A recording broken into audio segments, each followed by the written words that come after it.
Every Night is Game Night, episode 48, Solo Expansions for Popular Board Games. Hey everybody, welcome back to Every Night is Game Night. This is episode 48. This is Anthony once again with Jason. Yo, my peoples, what's up? All right, guys, we have a special guest with us this week to talk with us about one of the games we're going to be talking about.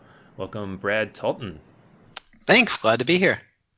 Hey, thank you for coming on. So you are from Level 99 Games. What is your official title? My official title is president, so I'm in charge of everything that nobody else does at Level 99 Games. I'm working my best to diminish that position as much as possible.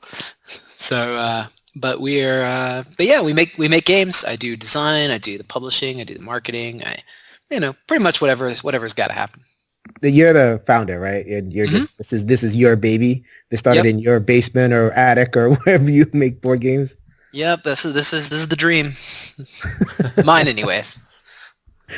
Awesome. So tell us a little bit more about your background. Is there anything else we need to know before we get into some of the game content? Yeah. So I am a very big video gamer. So I played a lot of video games in my time. I kind of came into the board game scene later on in college after I learned there was a board game scene. But I had been making games all my life. So whenever I wanted a video game and my parents couldn't afford it or didn't want to buy it, they'd say, like, go make your own. And I'd get out my paper and my pencils and crayons and I'd make my own games and my parents would play those. And so I started out kind of making like pseudo RPG thematics all throughout my youth. And then I got to college and I was like, oh, this is a thing people do. Well, I got to get in on this. And so here I am now making board games for a living. That is awesome. Living the dream, as you say. Yeah. Cool. So here comes Level 99 Games, which I think Level 99 Games, so we were talking before the chat, you're not a huge solo guy. This is a Solo Games podcast, but we definitely want to, expand. There's some solo content we're going to talk about, but convert me to solo games. I want to understand the phenomenon so that I can make better solo games for you guys. It's a hop skip from cooperative games. So any game that has a co-op mode, that's kind of how solo games, I believe, kind of blew up, was when co-ops blew up. So like the Pandemics and the Ghost Stories. And then, as you're cooperating, I feel like there's always that alpha gamer person who's like, okay, let me just do this myself. You guys follow along, which becomes, let me just do this myself. Mm-hmm. So then, I'm oversimplifying it, but like anybody who's made co-ops, and we are going to be talking about 2 expansions today, one of which is one of your games, Millennium Blades, the set rotation expansion, which adds cooperative and therefore solo, which is part of why we want to have you on. We're also going to talk about, Anthony, what game are you going to talk about? Runebound with the Unbroken Bonds or something. What is the title of this thing? Unbreakable Bonds. There you go. We've had a couple of people ask us about that, so Anthony got that to the table, and he's going to tell us all about it.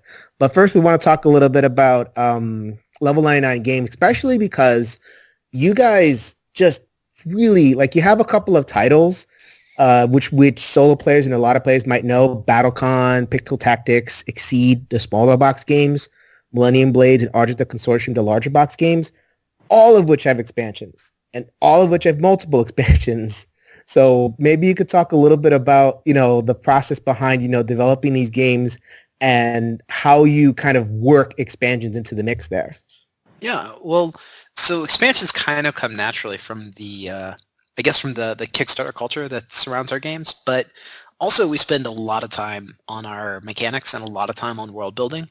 And those are both really, really expensive development steps. It was 26 versions of Millennium Blades over about a year and a half. And if you're going to develop a game for a year and a half, you kind of have you have to build a lot onto it. And so our expansions are a way of keeping the game alive, so that to get the most out of all that world building and out of all that artwork and out of all that game design that we've done. Because game design is the most time-consuming part of our process. And I'm really slow to design. I'm on version 26 of my next cooperative only game called Seventh Cross. It's a lot of work. So that's why we do the expansions, is to make sure that you play the game enough to justify the time it took us to develop it. So is it fair to say that you have a lot of content just sitting there when you release a base version of the game, and then the expansions just kind of like get worked in? Yeah, I would say that my particular talent is more in content creation than game design. I mean, I can do a game, I can make a game and make it, and make it work out, but it takes me a long time. But I can really make a lot of game content, and that's what I enjoy doing, is the content creation side of things. I'm having a little bit of difficulty distinguishing. So like, what do you mean, like art aspects, story aspects, like that? Yeah, like so art, story, world building. Like once you have a solid set of mechanics, you can build a really huge experience on top of that. And so building that experience is what really excites me, and as a game creator. The actual mechanics and building a game that works, it's a fun process, but what I look forward to is building the characters and the world and commissioning the art and kind of seeing how the whole thing comes together. Mm-hmm. Does that make sense? No, yeah, totally. It folds into, I kind of think of expansions, and there's two different types of expansions. You kind of touched on that some of that stuff when you were talking before. So like the first type of expansion, I feel like that's what you're talking about, is like, I call it the more stuff expansion. So it's like, it's stuff that integrates into the game without changing a lot of stuff. So like more factions, more environments, more event cards, or whatever mm-hmm. that is. The deck is fatter, or there's more minis and stuff like that. So like, that's the kind of expansion you're talking about, right? Well, in some cases, yeah, these content expansions. But in other cases, I guess what would you call the other type? The new way to play type like modules expansion. So like content expansion, module expansion. So like when you change things up, where it's like, okay, now we're going to do this thing now that's external to the game, and it can plug and play, and it doesn't, like, you don't need that thing. It just enhances what you already have. Yeah, and I see those as a type of content too, just mechanical content as opposed to thematic content. I mean, when you have a good solid system, you can plug a lot of different things into it. Like as perhaps you've seen BattleCon, where we have, mm-hmm. There's solo play mode, there's boss mode, there's like tag teams, there's call-in characters, there's like 3v1s and 2v2s, and there's a solo dungeon mode. So there's like all this different stuff you can do. Multiplayer versus like raid boss, controlled by a single player, those type of modes. All these different things, and a good system lets you build all that stuff pretty flexibly on top of it. And so I see those as more content, as a way to leverage the existing game parts in new ways. Mm-hmm. So I would say that's another type of content, not necessarily exclusive from the first. Yeah, I mean, at least in my mind. I do think like there are certain expansions that are like you can get a small box game that just has an extra deck of cards, and that's like mm-hmm. easy to just kind of slip in. Whereas the modules expansion requires more teaching time. So I guess I'm thinking about it in terms of like our role as a game evangelist, Okay, that makes sense. Like, that makes sense. So it's like if I have a Ticket to Ride, right? So I have the base box, but I'm going to throw in 1910 in order to fatten it up, and I think it makes a better experience without changing how much I have to teach and how much people have to learn. But I might bring in, I don't know, the Ticket to Ride Europe, which adds like, different mechanics. So then that becomes a different experience as well. Okay, I see what you mean. So I have two questions about expansions. So the first one I got from this a friend of mine, Gary Pope. He runs the Late to the Table thing, and BattleCon is one of the favorite games of ever. So he really wanted me to put his name out there and have you ask the question. Thank you. He's such a huge fan. He's like a fanboy now. I was like, oh man, you're ready to bring Brad Tolton. It's great. Well, I appreciate it. Yeah, no, cool. So he's asking so you have a bunch of content for a game, right? What is the line where you say, okay, this is a base game, and then we're going to leave some of this other stuff out for expansions? So, because you have a bunch of stuff, right? So it's a tricky thing to know, like, how much can I include in a base game? You include too little and people feel cheated, or you include too much and the cost becomes pretty high. So, like, I think level 99 like the boxes are pretty chunky. Like I can take my Millennium Blades box, I can probably hit somebody with it. Yeah, do a bit of damage. I could do a bit of damage with that thing. There's a lot of content in there, maybe perhaps more than people might use. Kind of, like there's enough there. So how do you kind of draw that line? Like how do you balance between putting in too little and putting in too much for that kind of thing? Well, I think the big disclaimer is that I'm not very good at that, and that's why a lot of these boxes are also weaponizable. It's on some level, like deciding when enough is enough has never been my real strong suit. So I do tend to put just any good idea I get, I try and put it in the box, and I'm getting a bit better. I'm getting a bit better at figuring out what that minimum viable product is. I feel like the total number, not the total number of unique game setups, but the total number of non-overlapping game setups in a modular game like Millennium Blades needs to be about 1.5 to 2. And so what I mean by that is, like, in Millennium Blades, there's a bunch of different content that you can use, and you can choose what to throw in, what to throw out. If you took all the content in the game and you want to play 2 games, or you want to play games that didn't have any overlapping content at all except the required stuff that's shared among both games, you could play 2 games of Millennium Blades without seeing any repeated extra cards. That doesn't sound like a lot, but when you actually do the math about total unique games, it starts to pile up with the number of components in the game. So I think that's kind of the minimum, and so that's what we did with Exceed, is we put like 4 characters in the box because each game takes 2 characters, and so with 4 characters you can play 2 completely unique games. And then when you're playing, but it's exponentially more when you're playing any combination available. There's like 12 possible games once you do that. So like the rule of thumb you use is like 2 unique games. Yeah, so about twice the minimum content. Which is still a lot of content in almost every case. Okay, no, that's a fair answer. When we're building modular.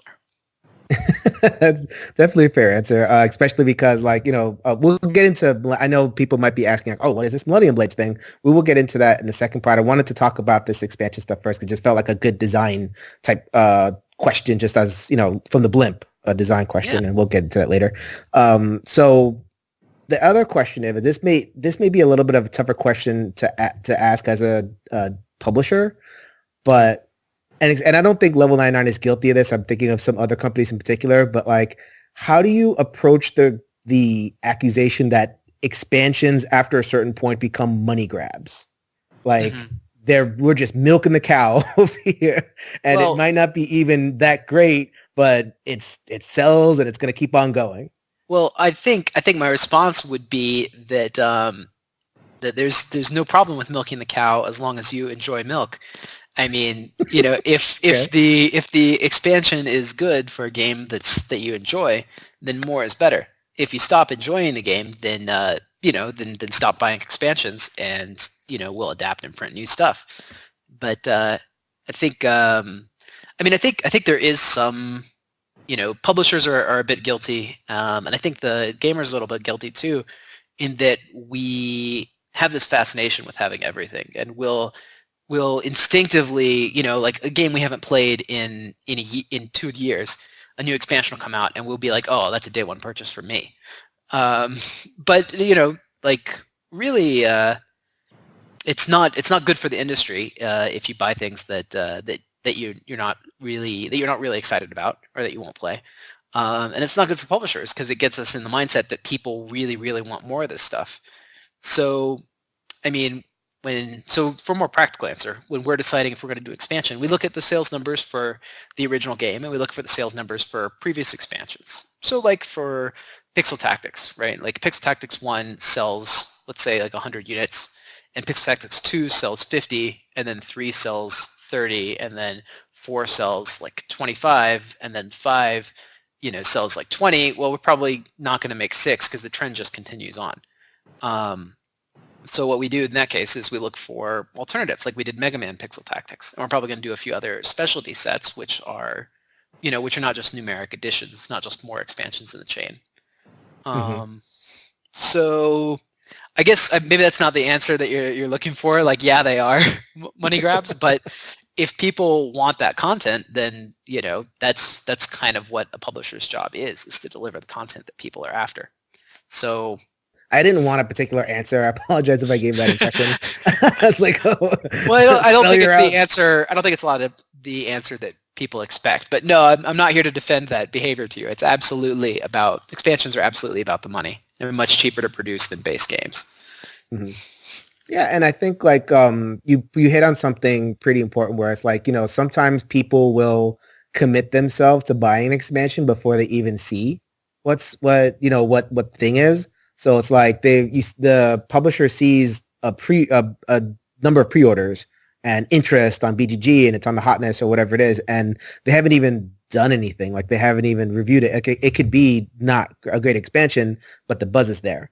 So it's almost like they plan the next expansion. Yeah. Seeing the community feedback on that first expansion. So it becomes kind of this thing where, I don't know, like especially with a really hot property, and you end up getting way more content than you probably need for a game, and the game, it ends up, with bloat and power creep and people kind of complaining about it. So it kind of like it happens until the goose pops. I almost think of it like, I don't know if you were a comic book fan back in the 90s, but like the X-Men oh wow, people want X-Men, bah! Have X-Men this, X-Men that, Gambit, Wolverine, everything has to have a comic, and then people just got not interested anymore. Mm-hmm. So I don't know, like it's interesting like to hear that a publisher, you're kind of stuck in a sense, right? Well, yeah, it's really all about responding to to the market that you find yourself in and what you believe that your fans want. If fans want more small games, then we make more small games. If fans want more Millennium Blades, we make Millennium Blades 6, 7, 8, whatever. But if people stop, then then we'll just stop, and that's no sweat to us. Like we're just happy to be making stuff that people want. So I think it's important that as a fan, that you actually do go fill out those surveys that, when they ask like, hey, what do you want us to print next? That you actually do go fill out those surveys and help your publishers print the kind of things that you want to see. Because, we all really, really, we want to deliver stuff that you guys want. And so if we, a lot of publishers do get in a cycle of expansions, and it's kind of just runaway consumerism in some cases. But in a lot of cases, it's just response to the numbers. We see, oh, people must want this, so let's make another X-wing whatever, and and maybe there's a real market for that, and maybe it's partially compulsory. Who knows? So just I guess that's what I say to everyone is be aware of the things you're buying. There's no harm in making or buying anything, but when you make sure that you actually want the things that you're getting and that you're in tune with that.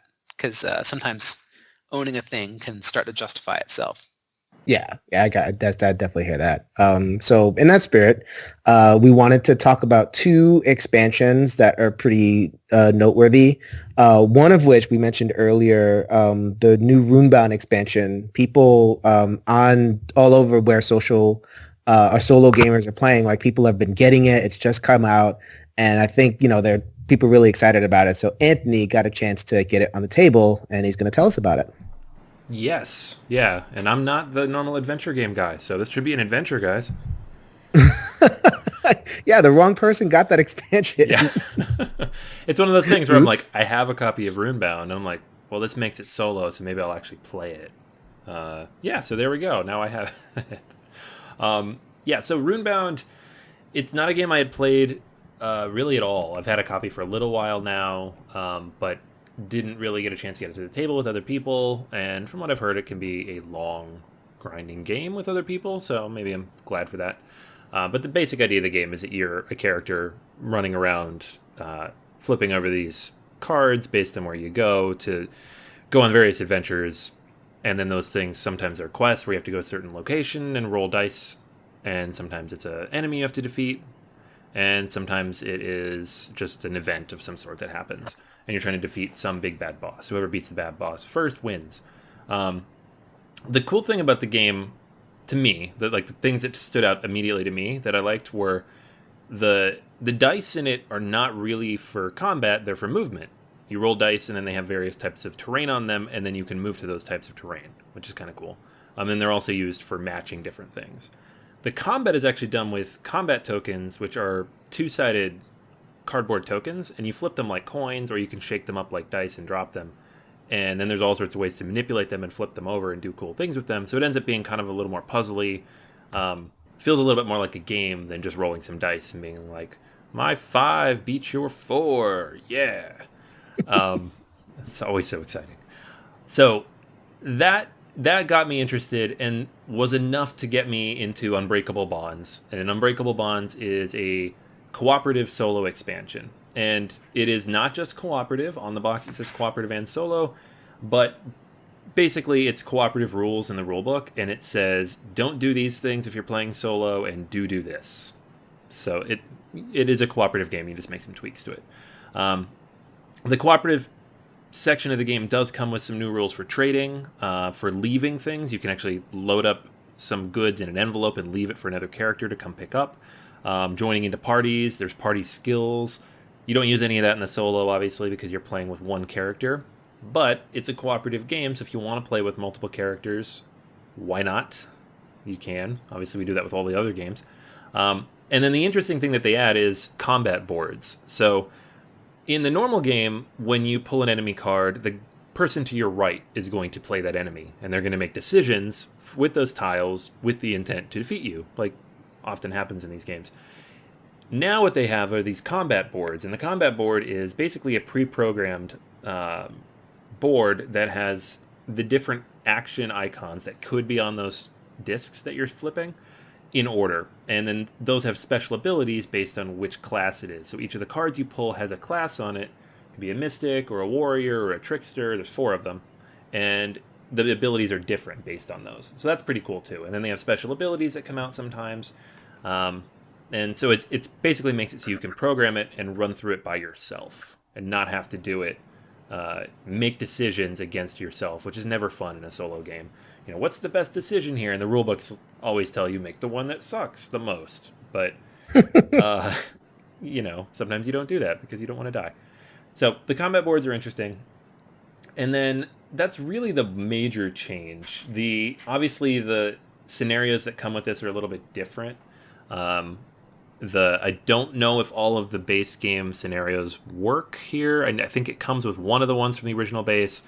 They've been updated for the solo and cooperative play. And then it comes with a couple of others for some of the expansions that have been altered to work with a solo and cooperative play. And then 2 more. So if you have just the base game and the expansion, this one, I think you should have 4 to pick from. If you have some of the other expansions that have come out, I think it's 5 or 6. So there's a good number here to work with. The actual playthrough of these, they're all different. I've played through a couple of them now. Combat ones are simple enough. You know, I think the dragon at the beginning is you're gathering various tokens that you're going to use to be able to defeat this dragon, and then you fight the dragon. Ta-da! You fought a dragon. It's you know, and you basically need to build up money through all these various quests you're doing so that you can go buy better gear at the cities that you visit, so that you have more of these combat tokens to flip. Because the enemies at the beginning of the game have 5, and you always only have 3 to start, so you're always at a disadvantage to start. You want to build up your arsenal a little bit. One of the ones I played, though, was very interesting. It was a plague, so there was no enemy, but the game starts with all of the different cities have plague tokens on them, and one of them is flipped over. And then you're going to roll every turn, and if the wild icon shows up on one of the dice, and it's 1 face on the 6, so it's 1 in 6 with 2 dice rolling, then you're going to flip another city over. And so at the end of the game, you need to be able to cure that, and you have to get various ingredients to do that by doing these adventures. But you also have a timer that starts in the second round. So you go all the way down the time track once, and then once you start the second one, and I think they call these acts, there's a timer based on the number of cities with plague tokens on them. And the more of them that are out there when you start the second act, the shorter amount of time you have. So you basically, if your time marker hits those plague icons, you lose. So it's cool to see them doing different styles of gameplay here. You're still fighting stuff because there's still enemies in the world, but there's no big bad guy in this scenario. But there are still scenarios with big bad guys. So Runebound, it's not really my type of game, generally speaking. I'm not a big adventure guy because, these are 2 or 3 hour games and you're sitting there and you're rolling dice and you're moving and you're rolling dice and you're moving and you're rolling dice and you're moving and you're rolling dice and you're moving. So it's a lot of just doing the same thing over and over again. But I do like the way this is broken up a little bit in that the combat is not just rolling dice against each other. There are interesting decisions to be made. You do have to kind of program things together and manipulate these icons. You have special abilities. You do need to upgrade stuff. In the end, though, you are still a little bit at the mercy of the decks of cards. Like that Plague one, for example, the first time I did it, I lost because I just didn't draw any cards that gave me ingredients that I needed to cure it. I finally drew a couple towards the end, but it was too late by then, and so then it was, I should have been quarantining more, but it probably didn't matter because I didn't draw those cards fast enough. So that was frustrating, but, it's luck of the draw, and there is definitely a luck component here. So I think it's very inventive, and it's interesting, and I don't think I would want to play this game in a different way than this, because looking at how the PvP style of gameplay is, where you're basically competing for these resources and then, trying to beat the bad guy yourself first, seems like a long slog of a game. Playing this alone, it was an hour and a half, maybe, depending on how quickly I died or lost. And I think that's a lot better, and it's more accessible, and it doesn't drag on like some adventure games can. So it's good. I think if you like this type of game, if you already like Runebound, you're going to love this.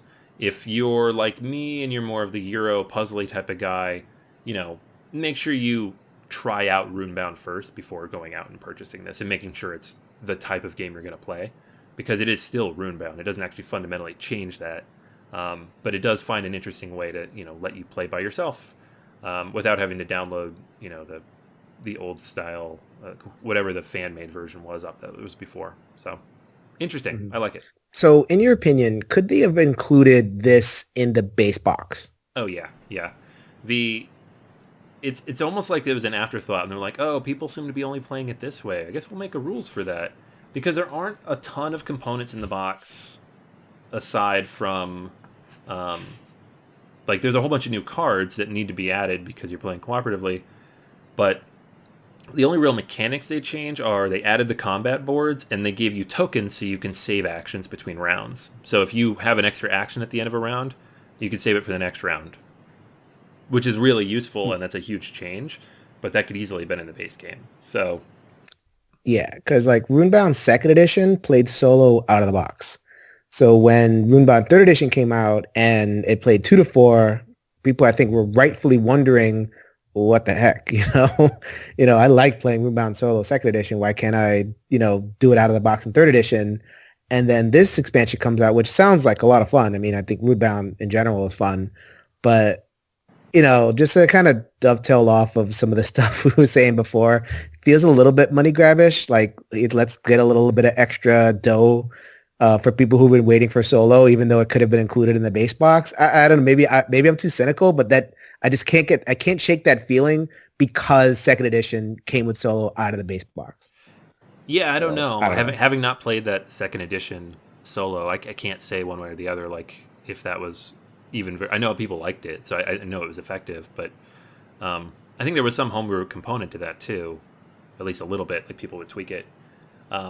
Yeah, it didn't really work right out. You had to do house rule it and stuff like that, but it definitely worked. So I mean, I'm looking forward to playing it. I'm kind of a Runebound fan. I just have my kind of antenna up for this stuff. Yeah. I mean, that's fair. I mean, it does come with, you do get 2 new heroes. You get 5 scenario sheets. Which if you bought those things separately, and they do sell these things at separate adventure packs, cost would be comparable. So it's not like they're charging $60 for an expansion here. I think it's $30 or $40, which is, for what comes in the box, I think is reasonable. But I don't know if that was something that they held back. That's unfortunate, but yeah, I mean, I don't know. I just got that feeling. It may be more the first thing where it's more of an afterthought. I mean, I think a lot of when you are trying to sell a game and you mark the box, putting 4 on the box is pretty useful, and putting 2 on the box is pretty useful. But I don't know how many games you sell putting 1 on the box. It may even scare some people away. because you see one player on the box, and you're like, well, what kind of person plays a one-player game? But I guess the people who are listening to this podcast. That's true. So. And that's it. Yeah, I mean, I do wonder though too, because it seems like Fantasy Flight's paying more attention to that as a component now, because you have several of the games they just announced for the end of this year are solo out of the box, with the 1 to 4 stamped on the box. So maybe it's something that suddenly they're thinking about more from a business perspective where they weren't necessarily before. I don't know what their thinking is there, but I think this is a good production at least. It definitely creates some, dedicated, focused content for that, whereas the second edition didn't seem like it was that. Okay, cool. So that was Runebound. Now we are going to get to one of Brad's babies over at Level 99, which is Millennium Blades. A game which garnered a lot of attention that coming out of the block. I believe that it got a lot of different nods, either nominations or wins for most innovative game. Deservedly so, absolutely. So are you good at talking about describing your own game? Yeah, sure. I'll give you the pitch. So Millennium Blades is a board game about a group of friends who play a collectible card game, which is called Millennium Blades. You begin the game on pre-release night with your starter deck in hand and a dream in your heart, and you buy, sell, trade, collect, and duel your way up the tournament ladder to become the world champion. That's the pitch we've been practicing for Gen Con. So there you go. All right.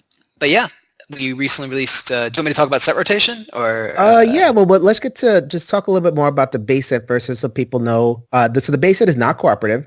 It is a very highly interactive game. I believe 2 to 5 players it plays. Yeah, it's 2 to 5. It is a real-time deck building game, but not like Dominion deck building. This is actual deck building where you get a card pool and you have to pick the best cards to build your deck. Now your deck in this game is only about 8 cards because it would be too much work to build like a 50 or 60 card deck in the time. Although we did do that in some playtest versions.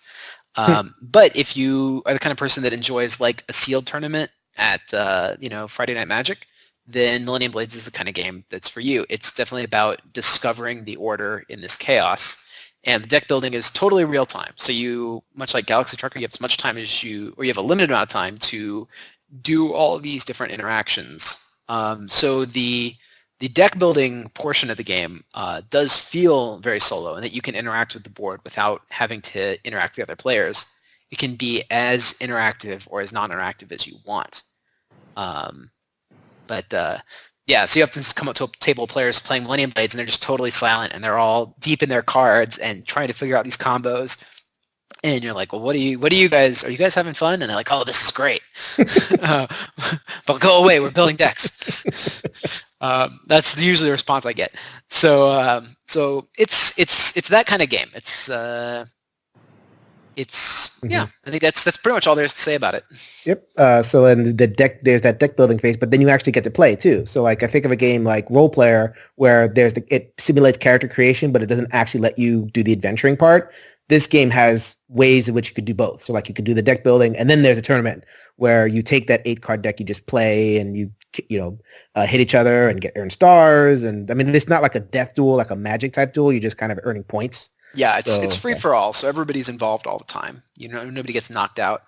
But it's kind of like a race, really. It's more modeled on like on a racing game than it is on a dueling game. Mm-hmm.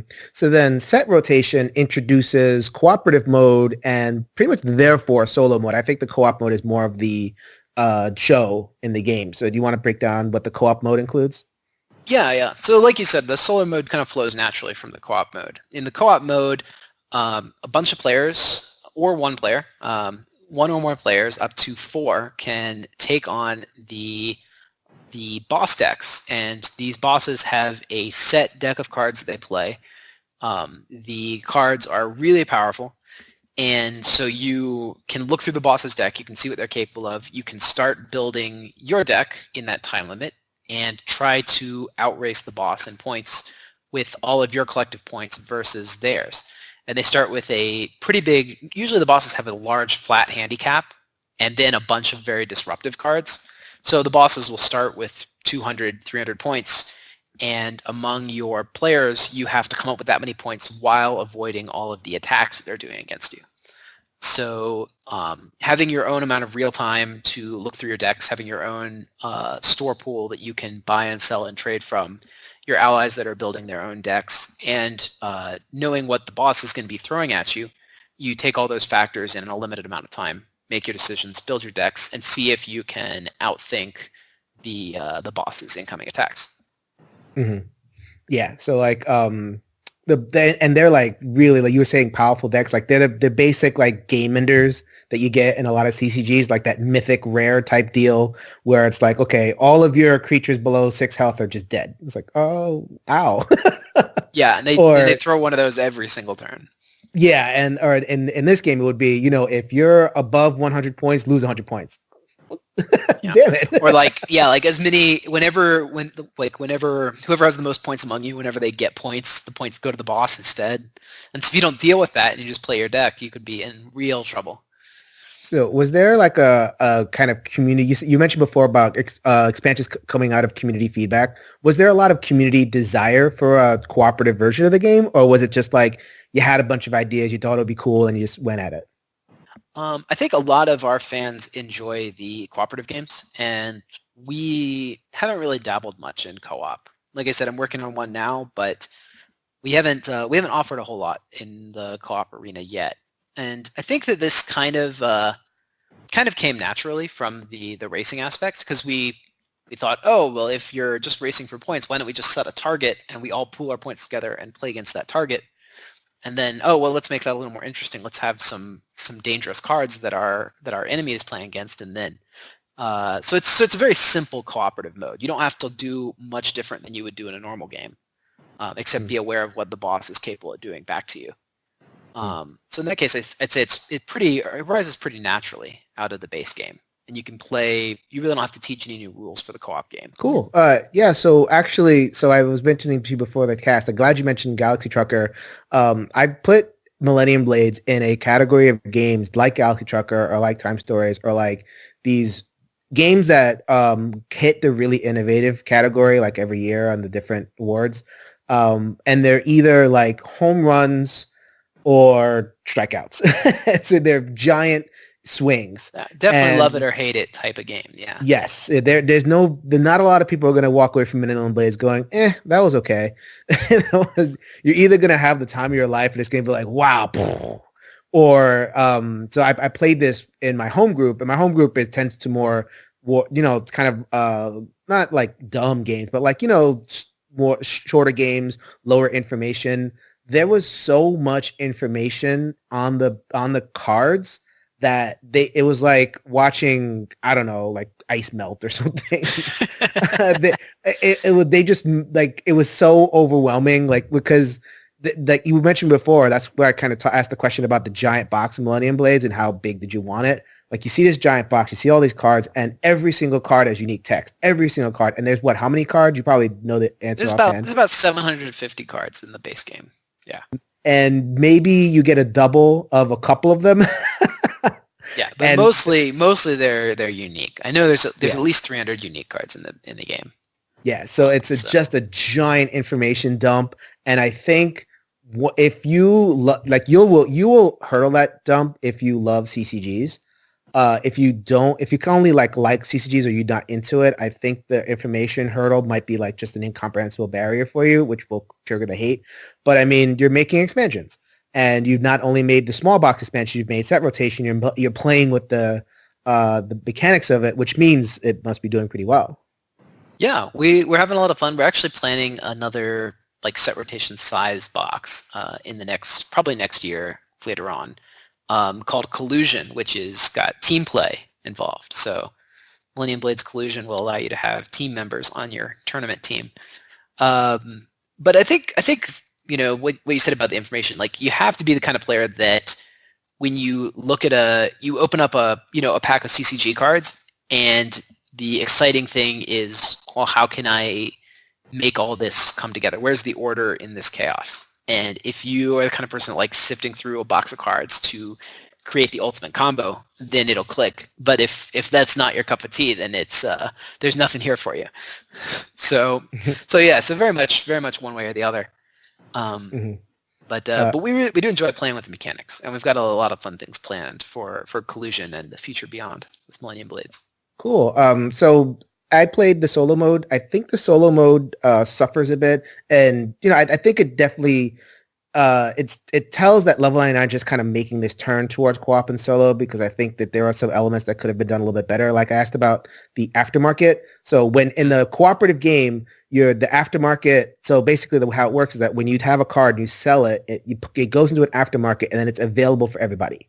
So at the aftermarket in a multiplayer game will fill up very quickly, and you have a lot of options.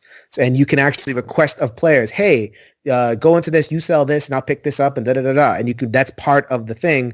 In solo, it just kind of takes all that out without replacing it. I think in good solo design, whenever you do take an interactive element out, it has to be replaced with something. Otherwise, it's not as interactive. But like you were saying before, this is something that you guys are new at. So, yeah.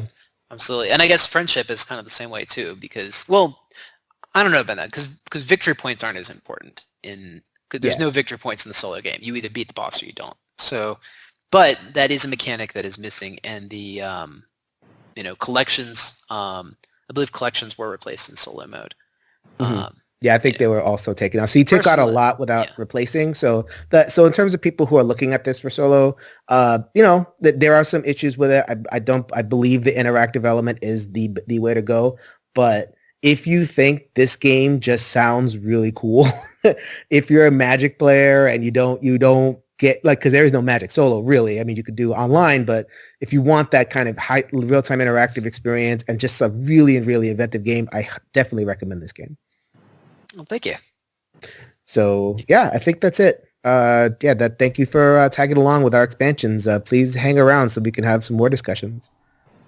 Yeah, I got to get ready for Gen Con, but I'll be here for a few more minutes if there's anything else you want to ask me. Cool. And that is going to go ahead and do it for another episode of Every Night is Game Night.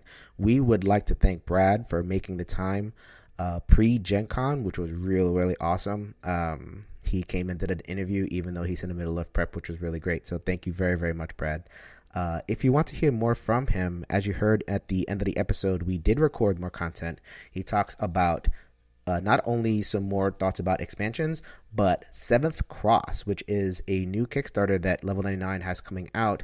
Kind of a adventure game in the Castlevania vein, which has me really excited. So if you want to listen to that, we released that as an after hours bonus episode, and that will be dropping at some point after the main cast drops. So please look out for that.